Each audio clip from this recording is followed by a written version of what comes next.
Olá, tudo bem? Prof. Hernani Freitas. Vamos falar um pouquinho sobre o iluminismo, né? Vamos começar um pouquinho sobre o iluminismo.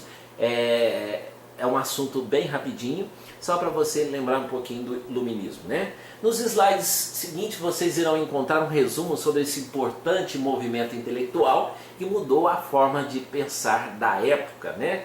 Definição: iluminismo, movimento filosófico, intelectual e científico que contrariou as bases do antigo regime. Quando? No século XVIII, onde na Inglaterra e na França, o início na Inglaterra e o auge na França. Quem? O iluminismo representou basicamente a forma da burguesia de interpretar o mundo. Como assim interpretar o mundo, prof? Interpretar o mundo sobre o racionalismo, o uso da razão, o cientificismo, quer dizer, o científico, a ciência, o anti-absolutismo, bater de frente, o distribuir o comando do poder, não deixar que esse comando ficasse somente nas mãos dos reis absolutistas, né? O anticlericalismo, aquelas pessoas que batiam de frente com os padres, com a Igreja Católica, e a defesa das liberdades individuais, a defesa das pessoas, a defesa dessa liberdade das pessoas, do individualismo, das pessoas pensar como queria, não daquelas ideias que sempre a igreja ditando regras, não é verdade? Nós temos aí os principais representantes do iluminismo. Quem eram esses principais representantes do iluminismo? Nós tínhamos aí o famoso John Locke, inglês, né? Precursor do iluminismo, considerado pai do iluminismo, né? O próprio nome já diz iluminismo, nascer das trevas para a luz, né? A partir do momento que o homem começa a pensar, a partir do momento que o homem começa a raciocinar, nós estamos saindo da escuridão e partindo para a luz.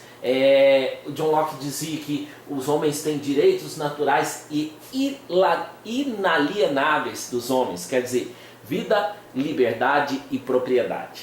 Os governos existem para preservar esse direito, ou seja, liberalismo político, a defesa da monarquia parlamentar e constitucional, ou seja, conhecimento, experiência e razão.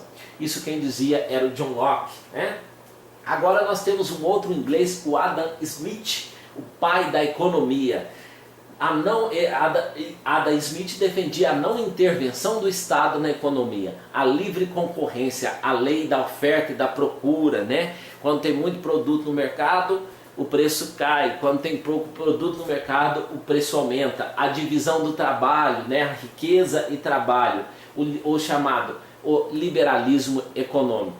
A fisiocracia na França. O que era a fisiocracia? A versão francesa do liberalismo econômico, a não intervenção do Estado na economia. Nesse período a riqueza era a agricultura. Os principais fisiocratas eram Quesnay, Gournay, Mirabeau, Dupont e Turgot, né? Então nós temos os teóricos destacados, os grandes fisiocratas, Quesnay, Gournay, Mirabeau, Dupont e Turgot, né? E o lema era: deixar e fazer, deixar passar que o mundo anda por si mesmo. Está escrito ali também em francês, mas o prof aqui só fala português, o prof não sabe falar francês, né?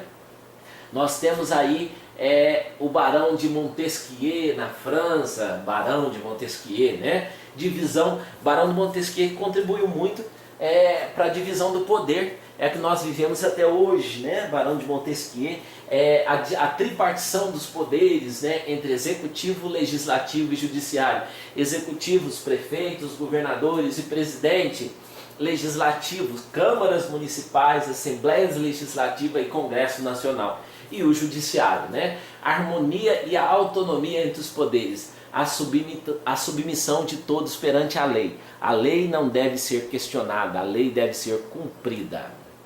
E nós temos aí o Voltaire, ou Voltaire, né? Voltaire, né? Voltaire fica muito mais chique falar Voltaire. Então lá na França ele critica o clero e a intolerância religiosa, né? O clero que vivia questionando, falando da não usura, mas faziam as coisas todas erradas, vendiam indulgência e fazia aquela coisa doida, né?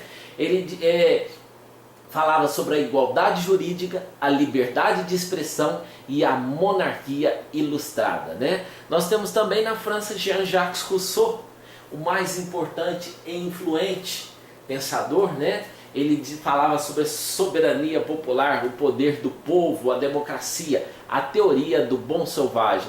E também temos dois enciclopedistas, eles que organizaram todo o conhecimento nas enciclopédias. Lembra daquelas enciclopédias Barça e de outras enciclopédias, né? Que nós usávamos antigamente? Hoje nós vamos todos lá no Sr. Google, nós vamos todos pesquisa na internet, na rede mundial de computadores, mas eles passaram boa parte da vida deles colocando os conhecimentos em livros para que esse conhecimento fosse de interesse de toda a população, né? Nada mais é que Diderot e D'Alembert, né? E nós temos o despotismo esclarecido. Quem que eram os déspotas esclarecidos? Eram reis, né? Reis absolutistas que, influenciados pelas ideias iluministas, promoveram reformas em seus países, porém sem abdicar do imenso poder, né? Lembrando que esses reis, eles começaram essas mudanças justamente porque tinham medo de que os iluministas pudessem mudar a sua vida e tirá-los do trono, mas já foi um pontapé inicial, né? A tentativa de, lá ó, tá marcado aí, a tentativa de evitar rebeliões internas. Quem foi eles? Na Áustria, José II da Áustria, fim da servidão e relativa liberdade de imprensa. Catarina II da Rússia, criação do ensino leigo e de uma universidade em Moscou. Frederico II da Prússia, a Prússia que é um pedaço da Alemanha, né? Da Prússia, o chamado rei filósofo, eliminou as torturas em seu país e criou o ensino obrigatório. José I de Portugal, né, e orientado pelo ministro Pombal, Marquês de Pombal, combate a influência inglesa na economia de seu país, incrementa a produção industrial e o combate à influência política da igreja no seu país, atacando e expulsando os jesuítas, principalmente aqui do Brasil, viu? Isso foi feito pelo Marquês de Pombal. E Carlos III da Espanha, orientado pelo ministro Aranda, reduziu a tortura e a influência da Inquisição no país e expulsou também os jesuítas. Qual foi a importância desse movimento, o movimento iluminista, né? Fiquem bem atentos aí que o iluminismo cai muito nos vestibulares e é muito bom nós sabermos sobre o iluminismo, né? O iluminismo influenciou uma série de movimentos na Europa e fora dela, né? Que abalaram definitivamente o antigo regime, o regime absolutista, ao longo dos séculos XVIII e XIX, como por exemplo a independência dos Estados Unidos e a Revolução Francesa. E aqui no Brasil também teve influência iluminista na Inconfidência Mineira ou na Conjuração Mineira. Base do pensamento contemporâneo em muitas sociedades ocidentais no que diz respeito à organização política, econômica e social. Então foi aí para você um pouquinho do iluminismo. Se você gostou, dá um clique lá, né? E se inscreva aí no meu canal Professor Hernani Freitas. Aquele abraço, tudo de bom para você.